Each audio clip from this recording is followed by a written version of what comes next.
Hey everybody, welcome to What the Flick. Fear the Walking Dead Season 2 is back with Episode 8, Grotesque, Francis and Tim and Alonso. And I am guessing that fans told AMC not enough gore in the first half of Season 2. Not enough gore, not enough Nick. Yeah, well, apparently, yeah, they wanted all that stuff. So this time we get 2 dogs being eaten. We get what was the other? There was one other like big moment. I'm trying to remember now. Him eating a well, that was that. animal That was carcass. the dog. Well, the dog, sorry, that's what I meant. Which I thought was gross. And also, like cactus, getting water out of a cactus. No, yeah, but that was the way he snapped. But there was something else super bloody, and I'm forgetting that. And of course, part of me is thinking about there was a throat slitting on the night of last night. He just rubs it all over whenever he has the opportunity. No, he does that. That's old Nick shtick at this point. But no, there was. I'm forgetting now what it was. There was one other thing besides the dog that was like, ugh. I think it was a killing scene of the. Oh yeah, where they devour like what's his face? Yeah, they completely devoured him. Right. That's Yeah. like they left nothing unseen. Yeah. But I actually really liked this episode. I was waiting to. I mean, after the mid-season finale, it was very interesting the way they ended it. I thought it was a little anticlimactic, but I enjoyed it because it left me waiting to see the way they were going to take the season from then on. And after that last kind of moving shot where it was Nick wandering amongst the walkers, it was like, how are they going to explore this further? And I love that they are exploring his psyche at this point. Like, what is going on in his mind? Because I don't think that in The Walking Dead, they ever really explored enough the mental side, like how much endurance you have to be able to last in this world. And that scene where Nick was actually thinking the walkers were talking to him, I thought that was one of the best scenes I've seen in any of The Walking Deads. That was definitely a cool moment. Now, it's been coming up less lately that I have to ask you guys. So on The Walking Dead, but obviously Nick has this idea that the way, as in the hacienda they just left, that just blew up, that there was a possibility of having the walkers function in a way that they weren't necessarily marauding bands of, people biters. Is this a fool's errand? Do we know for a fact that this is not the case, or is there still a chance of that sort of thing happening? We've learned nothing in either show that would lead me to believe that that's a possibility. Yeah. Okay. I'm not saying it's not. I'm actually a little pleased and a little surprised and a little disappointed at this particular episode, because I thought they touched on a really good idea of Nick like living amongst the walkers, and because that the covering yourself in gore so that you remain invisible to them is just like so minor in The Walking Dead. Yeah. And they really embrace that idea, and to see him walk with the walkers and then eat what they were eating to survive himself is like, okay, that's a little interesting. Like, how different are we as Nick, just a survivalist, from the walkers he's hanging out with? Yep. And is that not a way to get infected? I mean, when I see him, they're playing fast and loose. yeah, if he's munching on a carcass they've been also munching on, I'm like, that seems to be some sort of bloodborne something is going on here. Yeah, and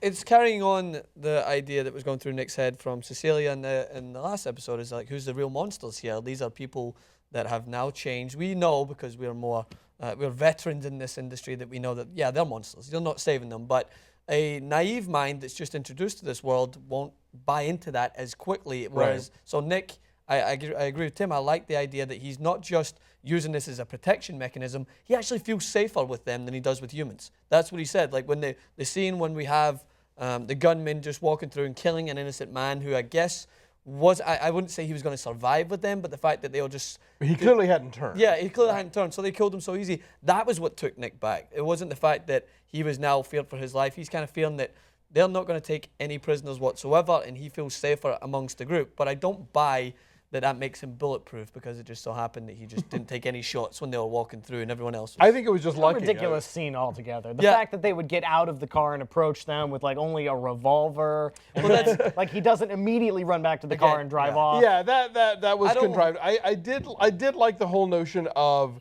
Nick thinking that he's safe with the walkers, and or being with the walkers, seeing people and realizing he's no safer with them. Yes. And he might as well just stay where he is. But yeah, the whole thing where the guy realizes that Nick is looking at him and he doesn't shoot him directly, and he doesn't go back to get more ammo. He just stands there long enough to get devoured. It's like, oh, come on. That is, again, I don't like to go back and forth, but that's something that really annoyed us in The Walking Dead, is they would have this false sense of drama. It's like, all right, these guys who seem well equipped suddenly panic. But on the other side of it, if you're looking at a group of walkers that you've kind of become accustomed to seeing, and you see a living person walking in amongst them, it might rattle you a little bit. You might think, is he living? Is he dead? What is going on here? Am I seeing things? And then that could startle him. That's only because that was one of the worst scenes I thought of the episode, and I had to make that excuse to justify it in my head. There was an interesting irony, I think, that the dog bite made him walk like them. Yeah. Yes, that was funny. That he was sort of had a limp imposed upon him that, was like, ooh, how method, Nick. Although I have to say, Nick is one of my least favorite characters on this show. I just find him to be kind of a pill. And I mean, yes, he's got an interesting backstory, and there's interesting things to explore in terms of the psyche of an addict and how that relates to him relating to the walkers, because they also are sort of driven by their chemical needs and blah, blah, blah. But I don't know. A little Nick goes a long way with me.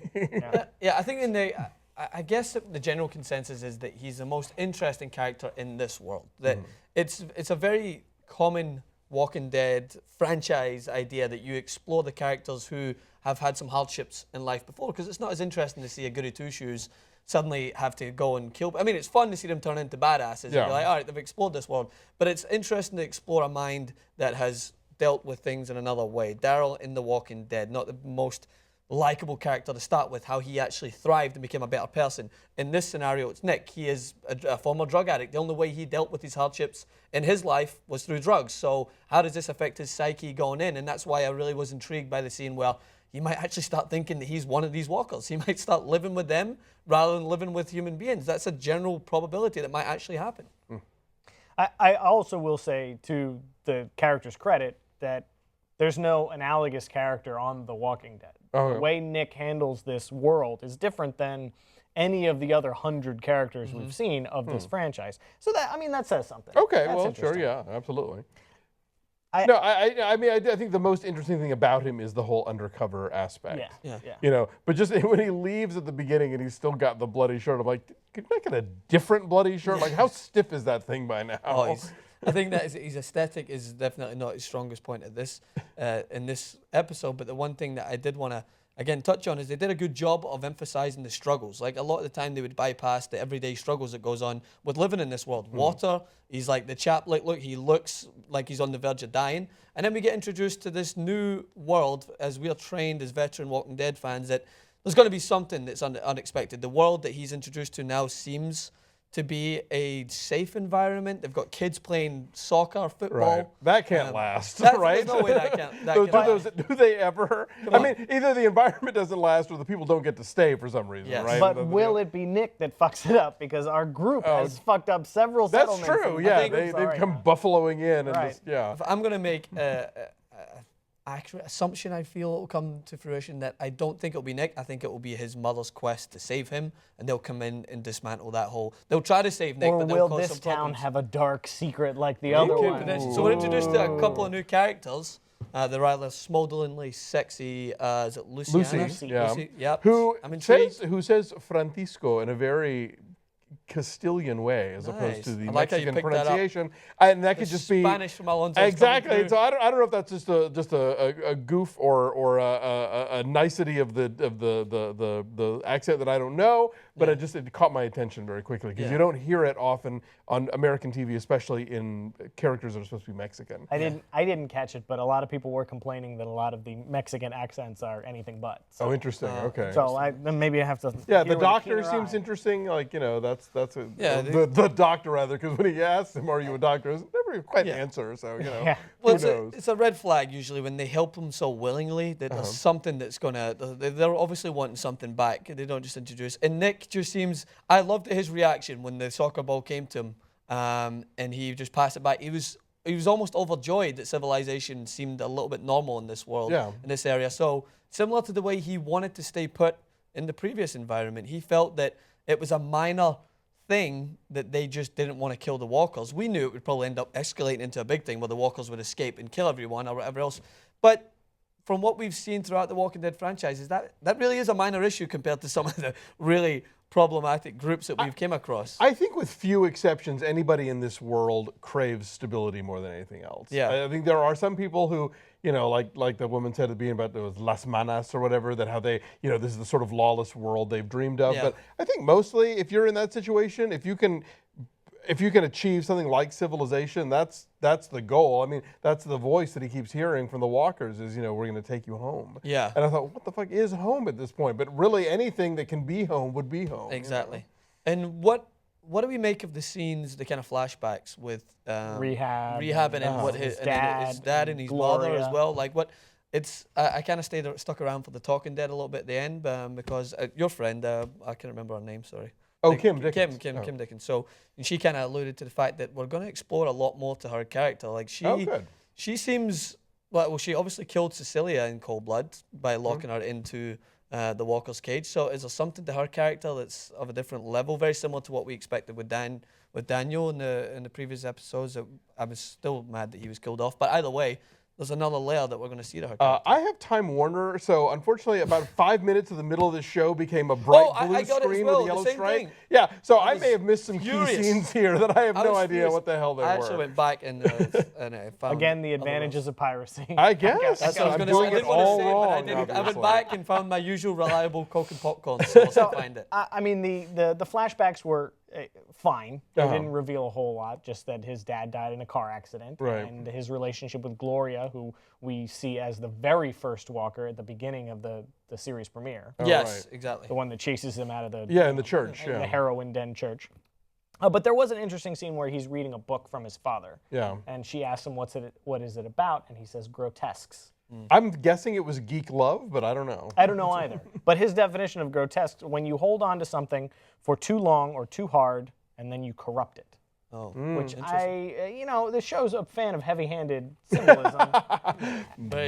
I'm curious if this is even self-reflective of the franchise as a whole. We're 6 seasons into The Walking Dead and 2 into Fear the Walking Dead, and the complaints are that things are getting reused over and over and over again. We see the same plot lines, the same characters, the same stories again and again and again. But it's such a cash cow that AMC holds on to it with this tight fist, and people just love to hate it every single week. So you think it's a cry for help from the writers? Maybe. Like that scene in Suicide Squad where Will Smith is like, they're going to blame us for this. This is meant to fail. Yeah, man. I actually envy you on the fact. I think this show would be far more enjoyable if we hadn't seen The Walking Dead beforehand. I think that's part of the reason. But the last point I want to touch on is that heavy-handed symbolism. It's obvious that they like to start scenes with Nick in some sort of religious environment. So the opening scenes we have is him in a church. On the wall. The opening, this one we have it with the wall, and he prays in the scene where he's doomed and prays, and all of a sudden his prayers are answered, it seems. So do you see that as being a regular occurrence with him? Is religion going to play? Like Cecilia obviously was very religious, and she had words that stuck with him. Do you think that's something you're going to... Well, if this is a story about Nick's rehabilitation from his drug addict past, then yes, surrendering to a higher power is part of the 12-step program. And if that's what he embraced of that lesson and of his time with Cecilia, well, then yeah, that makes a lot of sense. Yeah, that's true. I mean, I think for a lot of recovering addicts, there's that notion of, the idea of God as you understand him or her. So it's, I think that would scan, and they've alluded to that a lot along the way. So I would imagine that would probably be part of his continuing journey. Sure. Yep. All right. So we're in the second half of this. Which what do we get more? Another 6? I think it gets to 15 episodes this season. So, okay. So we're only halfway. You usually time it so it takes us right up to the start of the... Right, in October, yeah. So we got 7 or 8 to go, a couple months. Take us up to that exciting journey we're looking forward to, right? We'll be tracking ththese puppies, and we hope you'll join us. Thanks.